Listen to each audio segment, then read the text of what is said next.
véritable. Alléluia. Amen. Dieu a dit que ces livres de la loi ne s'éloignent point de ta bouche. Des fois, quand je suis chez moi à la maison, je vous assure que je m'oriente par rapport à la parole de Dieu et par rapport à la Bible. Dans ma maison, je dois savoir où est ma Bible, où elle est positionnée. Et si pendant un jour ou 2 jours, je vois que cette Bible n'est pas sur la tête de mon lit, je vais les chercher, je les remets. Alléluia. Amen. Pourquoi? Parce que je dois la méditer, je dois la lire, je dois la comprendre jour après jour. God says that let the book of the life don't go far away from your mouth. You have to read it day and night, so you will do everything that the Bible writes.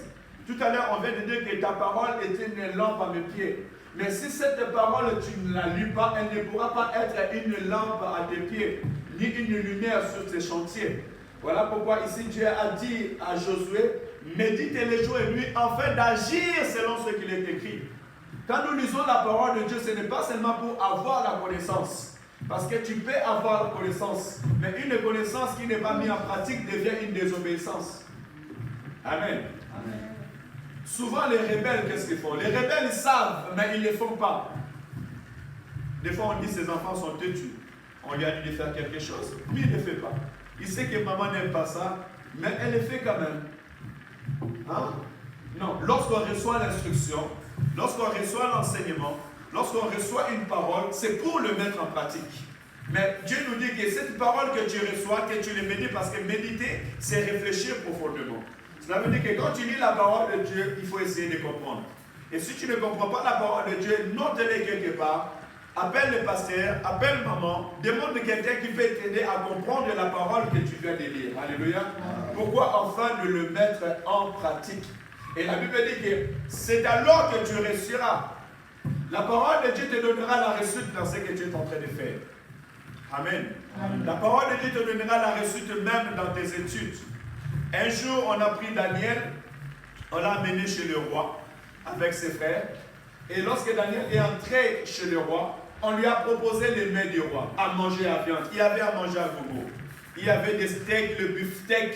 On a dit, Daniel, tu dois manger ces choses parce que maintenant tu vis chez le roi. Daniel, lorsqu'il a regardé ça, il a dit, non, moi je ne peux pas manger ces viandes. Vous imaginez les enfants, vous êtes dans la maison du roi, on vous propose à manger sur la table et vous dites, non, nous n'allons pas manger. Hein? Or, chez les rois, on mange bien, n'est-ce pas? Mais non, nous n'allons pas manger. Ils n'ont pas refusé cela parce que c'était mauvais, non. Mais parce que dans la loi de l'Éternel, dans la parole de Dieu, il est écrit que tu ne mangeras pas la viande avec son sang. Ici, on dit une viande saignante. Hein? Elle est saignante avec ton sang.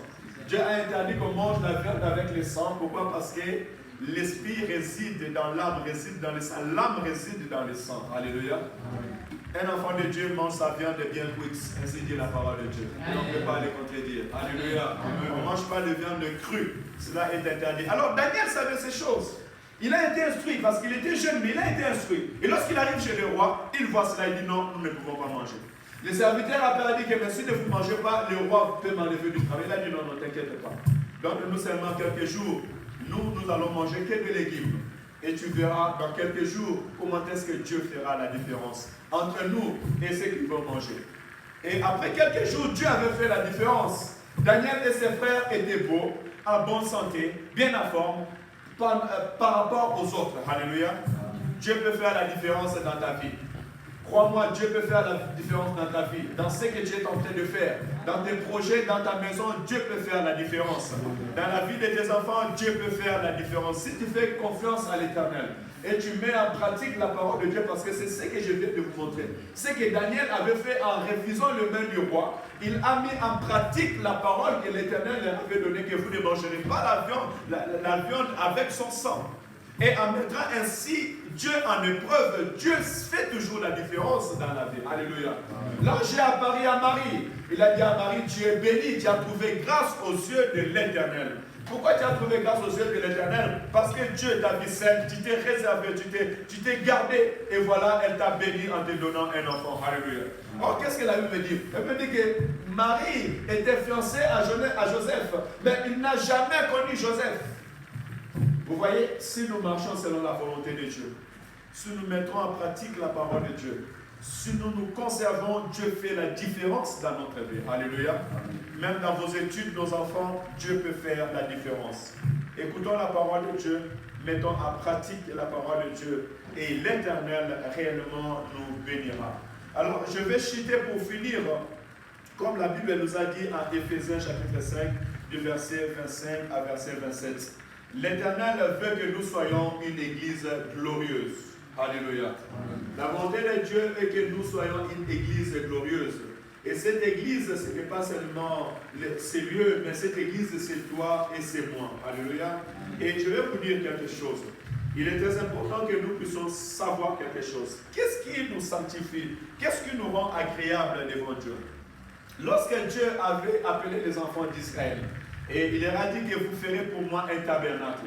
Et dans le tabernacle, il y avait le parvis, il y avait les lieux saints et le lieu très saint.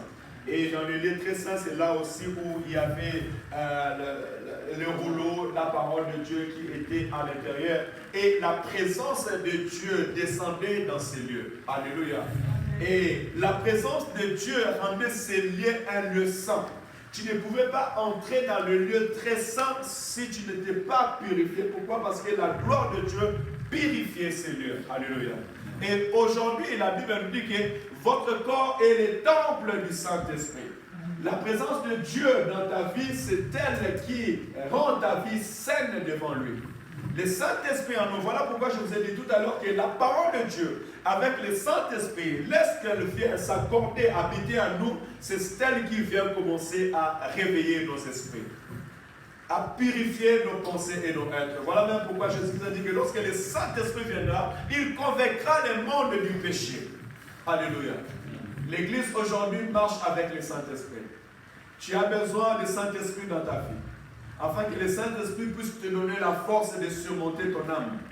La parole vient purifier ton âme, mais l'Esprit de l'Éternel, elle vient prendre possession et autorité de ton âme et de ta chair. Ainsi, tu pourras vivre selon la volonté de Dieu, selon la pensée de Dieu. Parce que personne de sa propre force peut faire la volonté de Dieu. La Bible dit, ce n'est ni par la force, ni par la puissance, mais c'est par mon esprit, dit l'Éternel des armées. Alléluia. Amen. Donc, l'Église a besoin de l'Esprit de Dieu. Et Dieu a laissé même son esprit à l'Église. Nous sommes sous tutelle de l'Esprit de Dieu. Christ lui-même incarné en nous par son esprit, afin que nous puissions faire la volonté de Dieu. Alléluia. Amen. Dieu veut que nous soyons une Église glorieuse. Alléluia. Dieu veut que tu sois un homme et une femme glorieuse qui rend gloire à Dieu. Dieu veut que nous soyons une église sans ride et sans tache. Alléluia. Ta vie doit atteindre ces niveaux sans ride et sans tache. Tu peux être habillé dans une habit blanche, mais s'il y a seulement un encre qui tombe sur cet habit, les gens ne vont plus voir tout cet éclat de cet habit. Mais leurs yeux seront directement attirés à cette tache. Alléluia. Mais laisse que la parole de Dieu vienne enlever cette tache.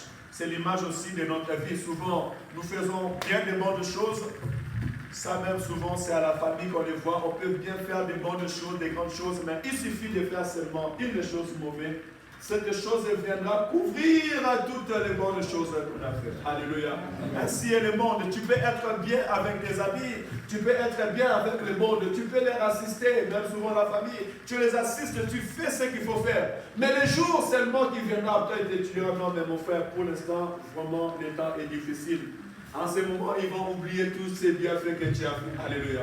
Et d'ailleurs, lui, il n'est pas gentil. D'ailleurs, lui, il n'aide pas. D'ailleurs, lui, il ne soutient pas. Pourquoi? Parce que seulement un jour, tu n'as pas pu le faire. C'est comme ça, les tâches, l'homme vient faire les tâches dans notre vie. Mais faisons trop attention. La Bible dit qu'Israël marchait avec les 10 commandements. Israël was walking with 10 commandments. Mais celui qui faisait 9 commandements est tombé sur un, était coupable. Alléluia. La vie de Dieu est compliquée. God gave him 10 commandments, but the one who was making 9 and he don't make one, he was loose for the all commandment. Alléluia. Voilà pourquoi nous avons besoin de l'Esprit de Dieu afin qu'il puisse nous donner la force de surmonter au mal, de surmonter au péché. L'apôtre Paul a dit que je combats les bons combats. Alléluia. Je combats les combats de la foi. Pourquoi? Parce que je ne veux pas ne pas être approuvé après avoir prêché les autres. Moi aussi, j'ai besoin de préserver ma vie devant Dieu. Après vous avoir prêché, je veux aussi vivre la gloire de Dieu, vivre la parole de Dieu. Je veux vivre le succès, je veux vivre la réussite dans ma vie. Alléluia. Comme toi aussi, tu as besoin de vivre le succès et la réussite dans ta vie. Voilà pourquoi chacun de nous, comme le modérateur a dit tout à l'heure, nous devons veiller sur notre vie. Alléluia. Amen. Mais nous allons veiller sur notre vie si nous laissons le Saint-Esprit de Dieu en accordant avec la parole travailler dans notre vie. Le Saint-Esprit est là, je dis oui.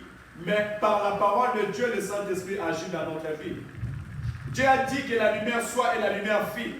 Mais avant que Dieu dise que la lumière soit, la parole me dit que l'Esprit de l'Éternel mouvait tout autour de l'abîme. Alléluia. Tu as besoin de l'Esprit de Dieu dans ta vie. Et je peux te rassurer que tu l'as déjà reçu le jour que tu as reçu Jésus comme Sauveur et Seigneur. You need the Holy Spirit in your life. And you have the Holy Spirit the days that you get the Lord Jesus as your Lord, as your Savior. Alléluia.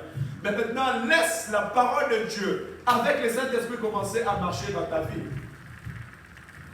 Amen, amen. Donc à chaque fois que tu vas lire la parole de Dieu, Dieu va commencer à parler dans ton cœur. All the times that you will hear the word of God, God will start to talk in your heart. Et quand tu commenceras à entendre la voix de Dieu dans ta vie, laisse-toi faire. Alléluia. Laisse la parole de Dieu faire dans ta vie. Ainsi, tu seras une femme qui va rendre gloire à Dieu. Ainsi, tu seras un homme qui va rendre gloire à Dieu. Ainsi, vous serez des enfants qui vont rendre gloire à l'Éternel Dieu. Alléluia. Laisse que notre Dieu nous bénisse. Hein? Il est presque 45 minutes pour les enfants. Je pense que c'est le temps juste afin que nous puissions arrêter ces enseignements ce matin. Vous êtes une église sainte devant Dieu et laisse que la parole de Dieu vienne te sanctifier ce matin au nom de Jésus. J'encouragerai aux parents de lire avec les enfants la parole de Dieu. Achetez-leur la Bible pour enfants afin que cette parole qui puisse les grandir. Et nous aussi, parents, nous aussi, sans la parole de Dieu, nous ne pourrons pas faire la volonté de Dieu. Alléluia. Notre vie est mise à part pour Dieu.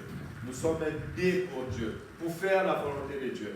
L'église sainte, c'est une église qui est mise à part, qui s'est séparée du monde, qui se purifie, qui se sanctifie pour la gloire de Dieu. Alléluia.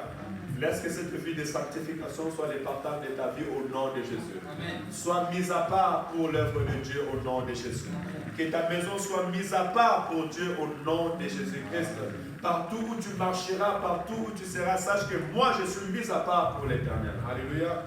Que notre Seigneur soit glorifié. Est-ce qu'on peut s'élever pour prier au nom de Jésus?